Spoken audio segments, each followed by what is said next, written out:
armamento nuclear do que a Rússia. Desculpa atrapalhar um pouquinho.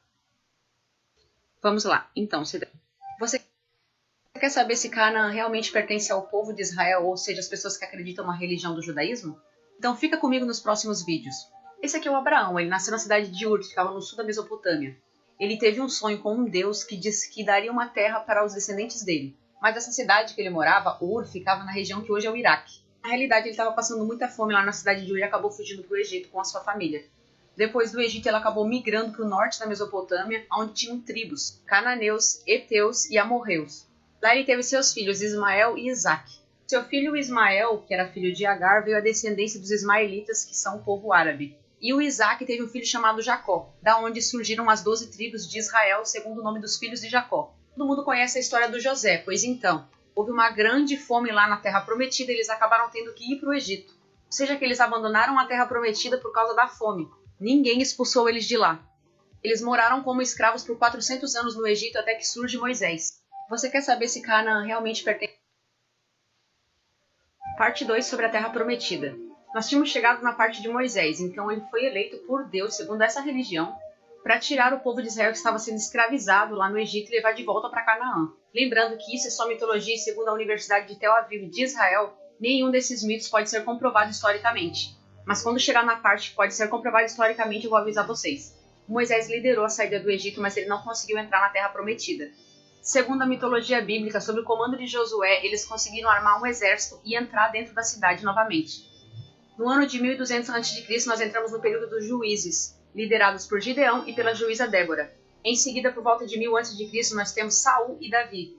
Encerramos por aqui as mitologias e começamos então com a parte histórica, pois até mesmo o reinado de Davi e Salomão não é comprovado historicamente, então pode ser que eles eram apenas grandes líderes e não reis. No ano de 753 a.C., os assírios invadem Canaã e é o fim do reinado de Israel. Parte 2 sobre a Terra Prometida. Parte 3 sobre a Terra Prometida. Após a invasão dos assírios, os judeus tentam se juntar com alguns egípcios para tentar retomar a terra, só que acabam sendo massacrados pelos assírios. Em 612 a.C. é a vez dos medos invadirem e vencer os assírios.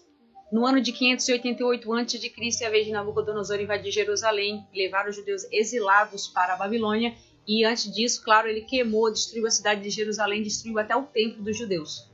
Em 539 a.C. é a vez de Ciro entrar na Babilônia e conquistar ela do Nabucodonosor II. Nessa conquista, ele acaba libertando todos os judeus e mandando eles voltarem para a terra deles. Não se sabe se todos eles quiseram voltar, mas segundo a Bíblia, alguns deles foram voltando aos poucos, como por exemplo o profeta Neemias e o profeta Malaquias chegaram na cidade de Jerusalém. Em 536 a.C., eles começam a reconstruir o templo novamente e também começam a reescrever o que a gente chama de Bíblia Hebraica ou o Antigo Testamento para os cristãos. Parte 3 sobre a Terra Prometida.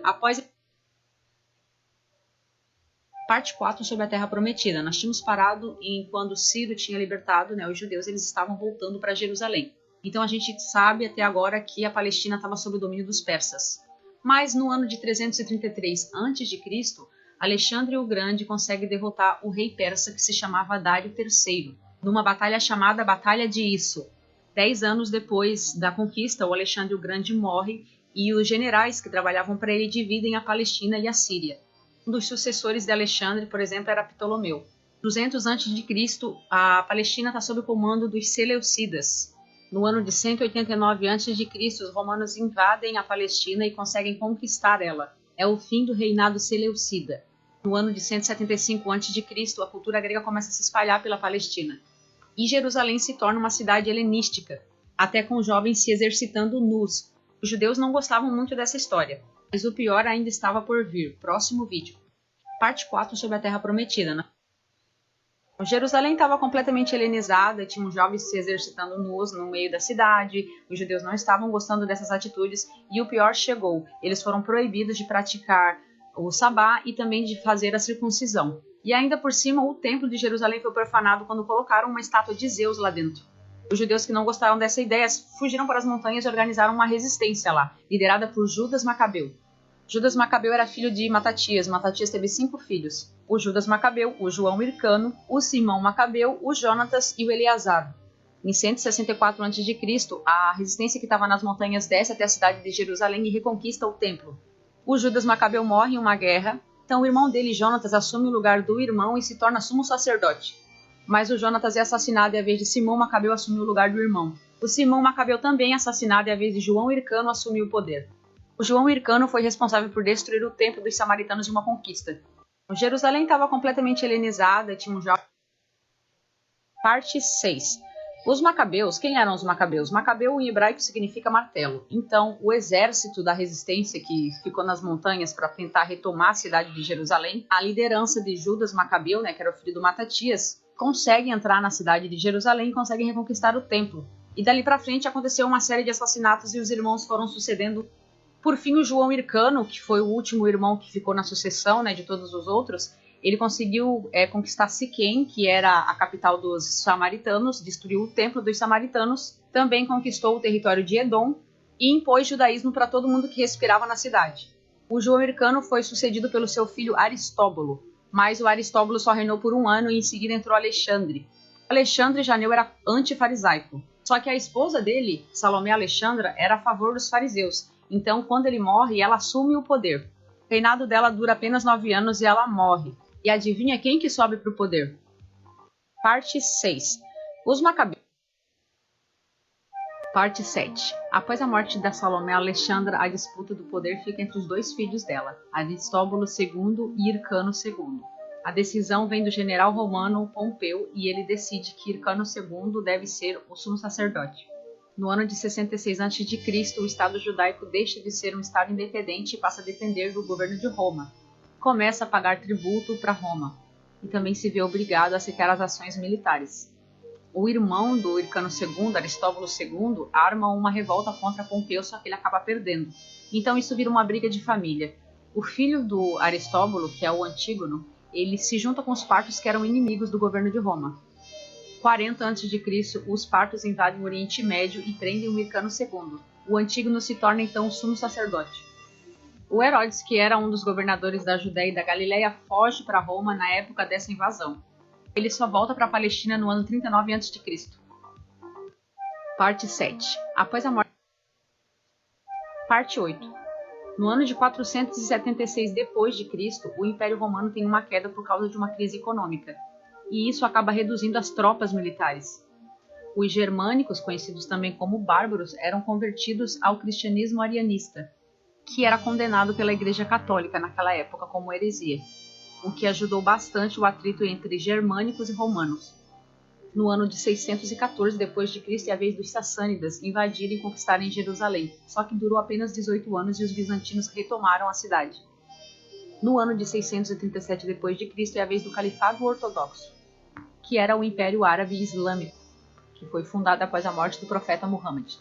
O líder deles, Califa Omar, permitia que cristãos e judeus transitassem livremente pela cidade, mas eles tinham que pagar impostos. Só que a partir do século XI, esse quadro muda com a chegada do califa Al-Hakim e ele começa a destruir templos e perseguir cristãos e judeus. Parte 8. No ano de 4... Parte 9, a gente está no século XI, com Al-Hakim, que perseguia os judeus e cristãos e destruiu vários templos. Só que isso parou de acontecer com a sucessão dele, que era o filho de apenas 16 anos. O califa Al-Azair reconstruiu os templos que foram destruídos pelo seu pai. Em 1095, o Papa Urbano II organiza a primeira cruzada para tentar invadir e controlar Jerusalém com a desculpa de que era apenas para os cristãos terem livre acesso à cidade. O massacre promovido pelos cristãos matou vários muçulmanos e judeus.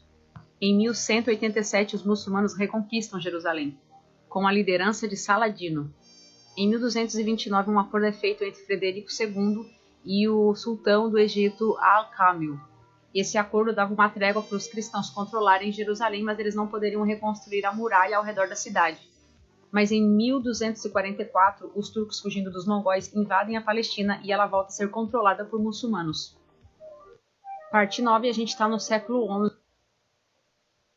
Parte 10. Em 1260, os mamelucos conquistam a Palestina. Os mamelucos eram escravos que se convertiam ao Islã e passavam a ser soldados e eram enviados para lutar no lugar de muçulmanos que não podiam lutar entre si. Em 1299, o Império Otomano é fundado e eles também eram convertidos ao Islã. Em 1517, eles conquistam a Palestina e eles ficam por 400 anos no poder. Com o aumento do antissemitismo no século XIX, o jornalista Theodor Herzl começa a defender a criação de um Estado nacional para os judeus. O sionismo é fundado em 1897. Em 1917, os otomanos se aliam com a Alemanha para tentar derrotar os ingleses, mas eles acabam perdendo, e a Palestina é entregue para o poder britânico. Por causa disso, muitos judeus passaram a se mudar para a Palestina, em especial para Jerusalém, e a população nativa da Palestina começou a aumentar, judeus e muçulmanos árabes. Mas a Palestina tinha ficado por 400 anos nas mãos dos otomanos, e os palestinos esperavam ter seu Estado. Parte 10. Em 1200. Parte 11, a gente está quase chegando em 2021. Com a Palestina na mão dos britânicos e com o movimento sionista em ação, os palestinos tiveram que criar o próprio movimento nacionalista. Esse movimento não aceitava dividir as terras com os judeus, porque os palestinos viviam ali há mais de 400 anos. Mas os britânicos não criaram nenhum Estado judeu e nenhum Estado árabe. Então a ONU decide dividir a Palestina, 53,5% para Israel e 45,4% para a Palestina. E a cidade de Jerusalém ficaria sob gestão internacional. Mas em 1948 acontece a Primeira Guerra Árabe-Israelense. As tropas jordanianas e israelenses invadem Jerusalém, sem se importar com os protestos da ONU. Alguns árabes saíram da cidade por causa da violência e alguns que ficaram não concordaram com as tropas jordanianas. Parte 11, a gente está quase chegando em 2020. Parte 12. Depois que as tropas jordanianas e israelenses invadiram Jerusalém, eles acabaram dividindo a cidade. Jerusalém Oriental e Jerusalém Ocidental. Usando a força militar, os israelenses entraram em vilas e expulsaram os palestinos de suas casas. 700 mil palestinos foram expulsos de suas terras. Um total de 530 vilas foram destruídas. Esse conflito de 1948 foi um grande desastre, e os palestinos acabaram perdendo grande parte do território. Essas famílias foram morar em várias partes do mundo e até hoje o Estado de Israel não permite que elas voltem para a Palestina. Esse episódio é conhecido como Nakba, que em português significa tragédia. Em 1967 acontece a Guerra dos 6 Dias, Israel vence e eles tomam a administração da cidade de Jerusalém. Parte 12. Depois que as tropas jordanianas... You probably think this world is a dream come true, but you're wrong.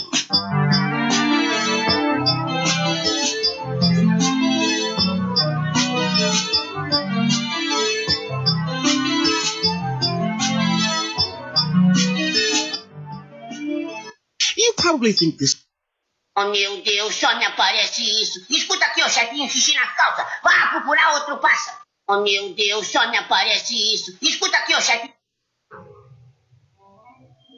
Você foi morto? Infelizmente fui, mas sobrevivi. Shhh. Nunca tinha me sentido tão vivo como no dia em que estive tão perto da